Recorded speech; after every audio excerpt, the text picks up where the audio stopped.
not all tanks were made the same. Like I say, a lot of people tried to make tanks. Um, I made the tanks with the slanted armor, and I also did some trial runs of tanks, and we would practice them. And I would only build one or two or maybe four of everything of every different kind of tank. I'd buy one-off tanks too, just for fun. Um, but but basically, and put them in a museum. And then I would charge. You know, if someone built a tank, I'd be like, all right, let's put it in a museum, and we would put them in a museum, and then we'd charge admission. Basically, I'd earn the money back for the tank, pretty much. Like I'd pay like a couple $100. It would cost someone like $1,000 or something to build a tank. So I would you know, if they built if them and like 100 guys built a tank, I would be like, okay, let's put it in a museum. I'd look at them and I'd be like, I like that one. Let's go ahead and put that one in a museum. And so I'd put them in a museum, you know, and then I would charge admission, just be like, and this group, like the schools made tanks too. There were design schools and even tank schools that would build one-off tanks. Like it was actually part of a curriculum. There was a tank school actually for a while there, a combat tank school. People would learn how to build combat tanks and would practice building combat tanks and try and come up with a better combat tank. And so they would do a class project, you know, well, these class projects would last like 2 years or something like that, where they would actually learn to build a tank, and they'd start by taking apart a real tank and then trying to build a better tank. You know, I had lots of money, and basically these were just students, pretty much. So they would learn how to build a tank, and they would build it, and and after, you know, it was like a 4 year school or something like that, or 2 year school, and by the end of it, they would understand everything about engineering, and then they would go off and be engineers for other people. Anyway, though, they would always build a class project tank, and if it was really cool and really awesome, I might produce two or three. So some of them would be like, yeah, okay, I'll produce a couple of those. Why not? Let's put it in production just to see how it does, you know. And then a couple of them would be sold, like maybe 25 of them or something like that. So there was a lot of tanks that where they only built like 25 or 40 of those tanks, you know, and those were basically class projects. Anyway, and I would put one of them, the one they built, in a museum, you know, and then I would charge admission for people to come and see the tank. And all their friends would come see it, their relatives would come see it. People would travel from across the ocean to come see their tanks. And I had this big like museum where people could walk down and see all the different tanks for all the different years.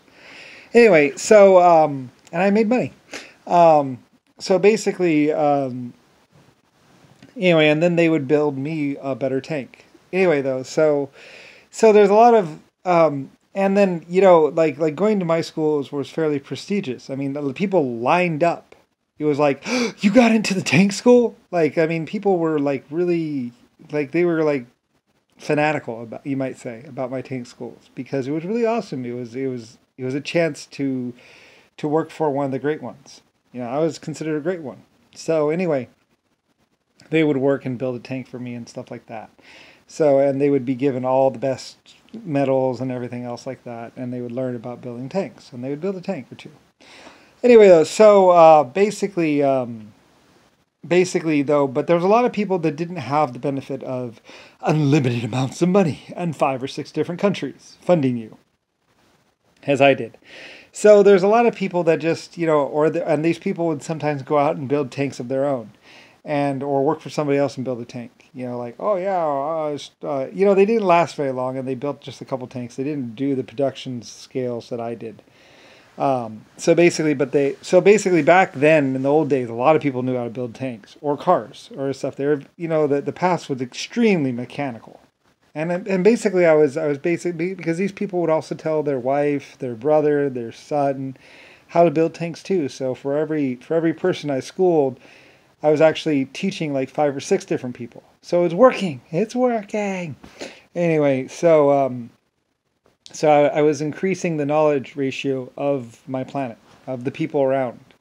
So basically, they so they would there's a lot of these one-off tanks or whatever. They'd build like 1,000 of them or something like that. They would go out there, you know, because it was a dangerous world in the past. You never knew. You could get hit by a stray bullet. You know, I mean, it was a little bit more dangerous than it is now. Anyway, though, basically, there was a lot of tanks where they used normal steel or they used lesser things, and then there was my tanks, and my tanks were like super armored and basically could deflect most shells. Like you had to use a really hard shell to actually penetrate the armor of one of my tanks. That's why they said that they would say sometimes shells seem to just bounce off their tanks like it was nothing. Well, that's because I had the benefit of the best metal and the best metallurgy possible. Like my tanks were so strong that you actually needed to have an explosive jet of copper. And guess who invented that? And you never know when you might have to take out your own tanks. Anyway, so because we were using armor-piercing shells and all that, but we got to the point where basically nothing could penetrate our tank, really. No solid shell could actually penetrate our tank. The only way to actually penetrate the tank was actually to use a jet of copper or some sort of explosive. Like the shell alone couldn't really penetrate it unless it was a really big shell. Like you get hit by a battleship, you're going down no matter what. That's why artillery was still useful. Artillery was still used even back in the old days because tanks couldn't. It got to the point where a tank cannon. It was very hard to penetrate one of our tanks.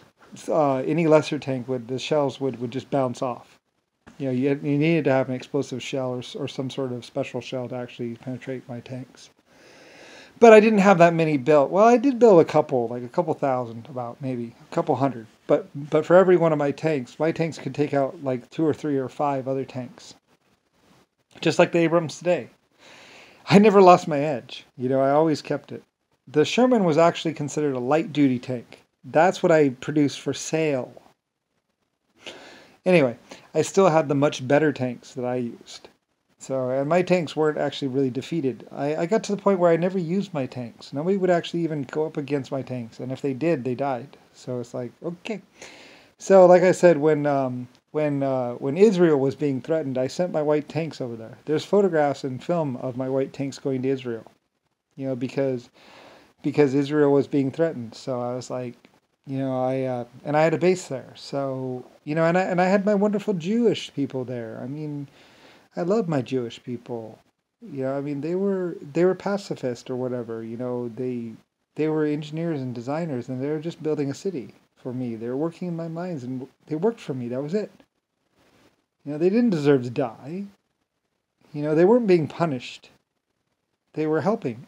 So I sent like 130 tanks there, or 300 tanks there to defend the city, because I was like, my people are not going to be threatened or killed.